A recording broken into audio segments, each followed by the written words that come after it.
गहराई से सोचने वाली बात है। इस मुल्क को जब आज़ादी मिली, वो आज़ादी के सबसे पहले मुजाहिद जो है हज़रत टिप्पू सुल्तान शहीद रहमतुल्लाह अलैह थे। ठीक इसी तरह से काफ़ी सारे और दीगर मुसलमान हैं, सिराजुद्दौला हैं, काफ़ी सारे दूसरे मुसलमानों ने जो है दूसरे मजहब के लोगों को भी साथ लेकर इस मुल्क की फलाह व बहबूदी के लिए काम किया था। इसको बाबा साहब अम्बेडकर कहते हैं, those who forgets history can not make history. जो लोग अपना इतिहास भुला देते हैं वो इतिहास रचा नहीं करते। हमारा इतिहास ये है कि हजरत टिप्पू सुल्तान शहीद रहमतुल्लाह अलैह के ऊपर जो है अगर किसी ने भलाई की बात लिखी है तो वो उस दौर के ब्रिटिश ने ही लिखी थी। मिसाइल मैन या फिर सोशल जस्टिस को नाफिज करने वाली बातें, इन सब चीजों को आखिर इतना आज नफरत इनसे क्यों? इस बारे में अगर सोचा जाए, देखा जाए तो बाबा साहब अम्बेडकर की एक बात है, वहां से हमें रास्ता मिलेगा इसका जवाब। वो ये है कि अम्बेडकर साहब ने एक मर्तबा कहा था कि अगर मेरे लोगों को यानी SC ST OBC के लोगों को अगर हथियार उठाने का मौका होता तो ये मुल्क अपना कभी भी आजादी को जो है खोने वाली नहीं थी। इसका मतलब यह है कि वो दीगर तबके के लोग जो है हथियार उठाने की ताकत उन लोगों को उनके धर्म के हिसाब से नहीं थी। तो हजरत टिप्पू सुल्तान ने जो है अपनी जब उनकी रियाया में फौज में जो है SC ST और OBC के लोगों को जो है ज्यादातर उनको मौका दिया गया हथियार उठाने का मौका बनाकर देने मर, तो वहां पर उस दौर के जो ये कास्ट सिस्टम को लेकर चलने वाले थे उन्होंने अपोज किया था।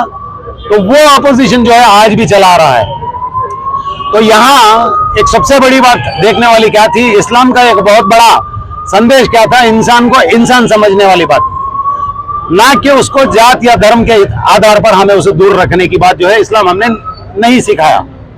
तो ऐसे कामों को हजरत टिप्पू सुल्तान ने जो है आगे बढ़ा चढ़ाकर दीगर हर तबके के लोगों को उस दौर की आप अगर चेक कर देखे टोटी इनामती की लैंड मिलेगी।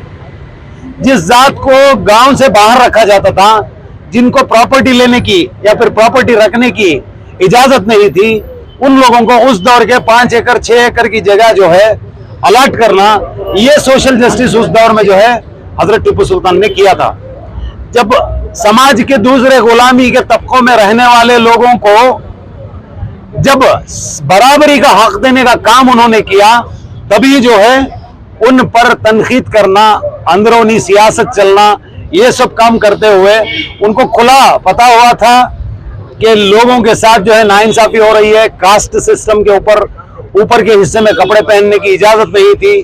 तो उन लोगों को सोशल जस्टिस देते हुए, इंसाफ दिलाते हुए जो काम किया था, उसकी अपोजिंग का आखिर में जो है बहुत बड़ी जंग होने वाली है, इसका अंदाजा उनको था।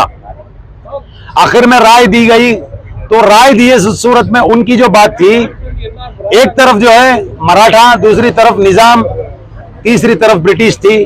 इतनी ताकतवर लोग होते हुए भी किसी ने उनको राय दिया कि आप सरेंडर हो जाइए या फिर उनकी बात को एक्सेप्ट कर लीजिए। वो शेर की एक आखिरी बात थी, आज हमारे नौजवानों को समझने की जरूरत है। गीदड़ की 100 साल जिंदगी से शेर की एक दिन की जिंदगी बेहतर है।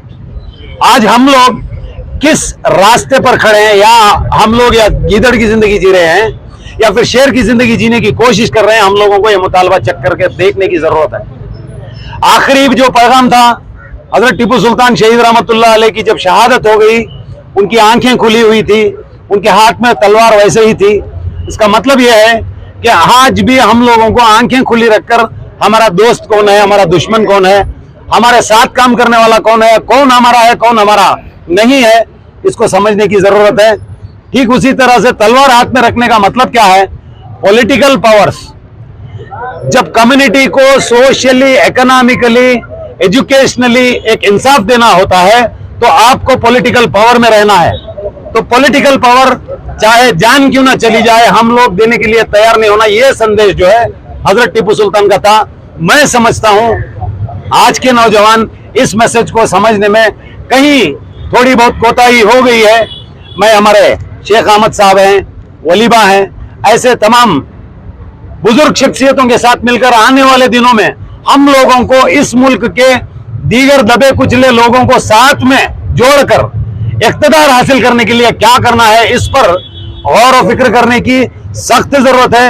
मैं आज आप तमाम के माध्यम से न सिर्फ मुल्क के बल्कि सारी दुनिया के लोगों को टिप्पू जयंती की शुभकामनाएं देते हुए मेरी बात को खत्म करता हूं। एजे खान, दलित माइनॉरिटी